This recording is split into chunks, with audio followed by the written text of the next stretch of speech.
The terrifying truth is the ground beneath your feet holds secrets that should have never been unearthed.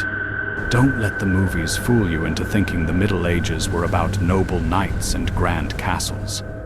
If you were there, you wouldn't survive 24 hours. This is not a fairy tale. This is hell on earth. Imagine a suffocating darkness where the very soil is stained with black blood, and the stench of human feces fills the stinking sewers. The true horror did not happen at the burning stake, hide in the damp dungeon, or await the executioner at the bloody guillotine. It lies in small, shallow graves where innocent hearts stopped beating, not from the plague, but because the stinking earth was thrown over them while they were still screaming. Welcome to grim medieval. I am about to take you into a spine-chilling reality, where the desperate human mind decided that the most brutal act of survival was to suffocate their own flesh and blood.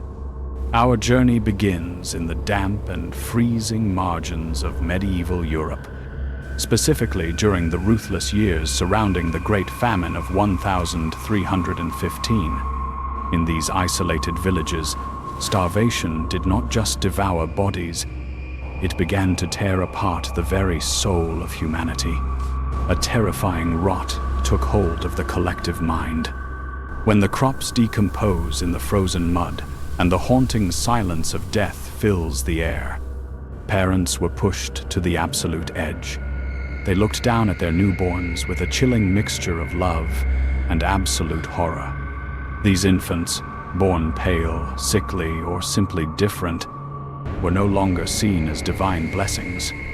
They were viewed as dark curses, parasitic entities ready to finish off the rest of the starving family. The terrifying truth is that mothers and fathers, their faces gaunt and eyes empty, would listen to their babies scream in the night and feel no compassion, only a paralyzing dread. They genuinely believed a demon had infiltrated their home to damn them all to a slow, agonizing death. The atmosphere was so dark and oppressive that the line between reality and hallucination completely vanished.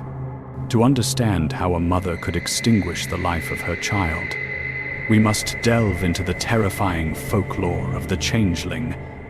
This was not a harmless bedtime story. It was a brutal medical diagnosis of the Dark Ages. The superstitious peasants believed that fairies, trolls, or the devil himself would steal healthy human babies from their cribs in the dead of night, leaving behind a sick, deformed, or insatiable creature in its place.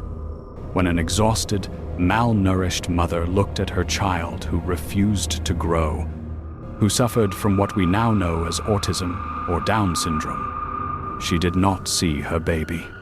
She saw a stinking imposter made of old wood and black magic. The community, driven by a desperate survival instinct, convinced her that this creature would drain the life force of the entire household. It would devour their meager rations, while the real child suffered in the realm of shadows. Therefore, to save the real baby, the imposter had to be eliminated. This cognitive distortion allowed entire communities to strip these vulnerable infants of their humanity. The act of burying them alive was no longer considered murder or torture. It was seen as a necessary cosmic correction, an exorcism where the earth acted as a portal to return the demonic entity and demand the stolen child back. It is a chilling reality that many of these children were buried with protective charms or placed in specific, agonizing positions. Even in this supreme act of cruelty, there was a paradoxical, desperate desire for salvation. A twisted logic where they thought the earth would swallow the nightmare and bring back the light. But the darkness only deepened, leaving a trail of tiny corpses beneath the roots of the ancient forests. Let us pause and consider the sheer physical and mental torture of existing in such an environment. The medieval peasant lived a life completely saturated in physical suffering. Disease and the plague were constant companions, leaving communities ravaged and desperate. The stench of death hung over every village, mingling with the smell of rotting crops and open sewers. The human body was fragile, easily broken by endless labor and lack of sustenance. In this suffocating reality, every extra mouth to feed was a potential death sentence for the rest of the family.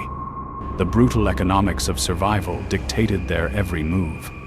During the Little Ice Age, when the rain never seemed to stop, and the fields turned into muddy graves for their harvests, the unimaginable became a necessity. Whispers of cannibalism echoed in the dark corners of the taverns, a taboo broken by the agonizing pains of starvation. If you were a father watching your older, stronger children slowly wither away, the sight of a frail, sickly newborn would trigger a dark and terrifying utilitarian calculation. This infant, this frail life, was an impossible burden. The terrifying truth is that the choice was mathematical. Sacrifice the weakest to save the strong. They did not have the luxury of modern morality. They were cornered animals, fighting to survive another freezing night, in a world that seemed determined to tear them apart. The archaeological evidence we find today paints a bloody and heartbreaking picture. Researchers unearthing these tiny skeletons in unconsecrated ground, far from the holy churchyard, do not find the typical signs of violent trauma. There are no crushed skulls or broken bones. Instead, they find the haunting silence of a smooth, uninterrupted death. A death by slow asphyxiation under the weight of the cold soil. They were put to sleep in the most terrifying way imaginable. A twisted mercy killing meant to spare them from the agonizingly slow torture of starvation. The parents believed they were sending the soul back to God, before it could be corrupted by the inevitable agony of their daily existence. It was a decision debated by the flickering light of a dying fire, a tragic necessity that shattered their hearts, but secured their survival for just one more winter. They chose a quick end under the earth over a lingering nightmare above it. Now, let us walk into the pitch-black darkness of the ritual itself. If you were there, standing in the freezing mud, the cold would chill you to the bone, but the silence would break your mind. The terrifying truth is that these were not grand funerals with weeping mourners. Picture the dead of night, the wind howling like a tortured soul through the skeletal trees. A small, bleak procession, often just the desperate father and a local midwife, sneaking away to the edge of the dark forest, far from the judging eyes of the village priest. The father carries a small bundle wrapped in rough, stinking linen, a bundle that occasionally still squirms and lets out a muffled cry. The hole they dug did not need to be deep, just enough to swallow the tiny body and extinguish the horrifying sound of its screams. This is not a fairy tale, this is hell on earth. They often chose spots under specific ancient trees, like the hawthorn or oak, which the superstitious peasants believed would act as magical wardens to pin the nightmare down and stop the demonic imposter from clawing its way back to the rotting cabin. The most spine-chilling detail confirmed by modern excavations is that the earth was packed down with brutal force. Sometimes, they even planted seeds directly above the shallow grave. A desperate and perverse cycle of trying to force new, healthy life from a bloody sacrifice. When the final handful of heavy, wet dirt was thrown, the silence that followed was the heaviest, most suffocating sound in the world. It was a dark secret that the family would carry to their own graves, a generational trauma that festered like a hidden plague within the village. Everyone knew what happened at the edge of the woods, but no one dared to speak a word. The entire beautiful, bucolic landscape was, in reality, a vast, stinking cemetery of whispered horrors. If you lived among them, you would have to look your neighbors in the eye every single day, knowing they had buried their own flesh and blood to survive. Decades pass, and the rot of the Middle Ages is buried under centuries of progress. But the earth remembers. Today, modern science steps into the shadows to give voice to the tiny corpses that were silenced so long ago. Bioarchaeology and forensic analysis are tearing apart the lies written by medieval scribes. Recent excavations in places like the Roman villa of Lugnano in Teverina in Italy, or various medieval sites in England, have dragged these dark secrets back into the light. Researchers have uncovered what they call deviant burials.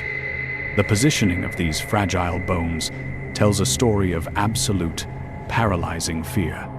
The peasants were terrified that the dead would not stay dead. In some agonizing cases, heavy stones were shoved into the mouths of the infants, or massive rocks were pinned over their tiny limbs. This brutal practice was designed to literally weigh down a perceived vampire child or an evil spirit, proving that burying them alive was not merely an act of discarding an unwanted mouth to feed. It was a desperate battle to contain a supernatural threat that they believed would devour their souls. When scientists look closer, the nightmare only gets worse. Isotope analysis on the teeth and bones of these forgotten infants reveals severe physiological stress and extreme malnutrition that began while they were still in the mother's womb. These were babies born into a world of pure starvation. It confirms that the agonizing famine and rampant disease were the real monsters feeding their delusions. The most tragic, crushing realization is that many of these children simply suffered from basic conditions like anemia or rickets. Today, these are easily treatable, but in that suffocating, ignorant era, they were a death sentence. The physical symptoms were viewed as absolute proof of demonic possession. It shows how medical ignorance, combined with sheer social panic, can twist a simple sickness into a justification for the most bloody and cruel atrocities imaginable. The human instinct to survive can become incredibly dark and twisted when pushed to the brink of starvation.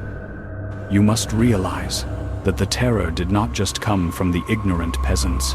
The institutions of power were entirely complicit in this nightmare. The church, with its towering stone walls and wealthy bishops, stood in stark contrast to the stinking mud and desperation of the common folk. While they officially condemned infanticide from their golden pulpits, the reality in the dark confessionals was vastly different. The priests living in these grim villages knew exactly what was happening. They saw the hollow eyes of the mothers and heard the muffled cries from the forest. Yet, the penance handed down for accidentally suffocating a child in its sleep, which was the polite, acceptable euphemism for burying a baby alive, was shockingly light. A few days of fasting and a handful of prayers. This tacit approval from the highest moral authority of the time proves that the system itself recognized the impossible, brutal choices these people faced. The spiritual leaders essentially turned a blind eye to the slaughter, allowing the peasants to do the dirty work of population control, so the village would not entirely collapse into chaos and starvation.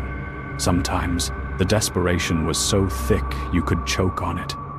Parents would desperately drag their sick infants to the church, begging for an exorcism, performing brutal, agonizing homemade rituals before finally giving up and taking the child to the woods. They mixed holy water with the black, rotting dirt of the grave, creating a macabre religious syncretism born out of pure hopelessness. This silent complicity of the powerful, who chose to look away rather than address the root causes of the famine and utter misery, adds a sickening layer of responsibility. It echoes a dark truth that still resonates today. The greatest horrors rarely happen in a vacuum. They are facilitated by the inaction of those who have the power to stop them. Centuries later, During the bloody witch hunts, older women were dragged to the stake and burned alive, accused of guiding young mothers in these dark rituals. They were demonized as servants of Satan, but the terrifying truth is, they were simply passing down a cruel ancestral knowledge of survival. They were the tragic managers of misery, doing the unthinkable to keep the village alive in a world that had abandoned them. When we stand back and look at this dark chapter of human history, the image that remains is one of profound, crushing sorrow. This is a society that was cornered by an unforgiving, brutal nature and their own terrifying imaginary demons. They chose to sacrifice their most innocent, to snuff out their own future, just to buy one more miserable day of survival in the mud. The village where parents buried their screaming infants alive is not just a forgotten dot on an old map. It is a dark, terrifying mirror held up to our own humanity. It shows us exactly what happens when empathy is completely eroded by extreme necessity, when absolute starvation replaces morality, and when dark superstition fills the void left by reason and science. When we stare down at those tiny, fragile bones, now cleanly catalogued in cold museum drawers, we should feel a chill run down our spine. We must feel a profound reverence for the lives that were so brutally cut short. But more importantly, we must maintain a constant, terrifying vigilance.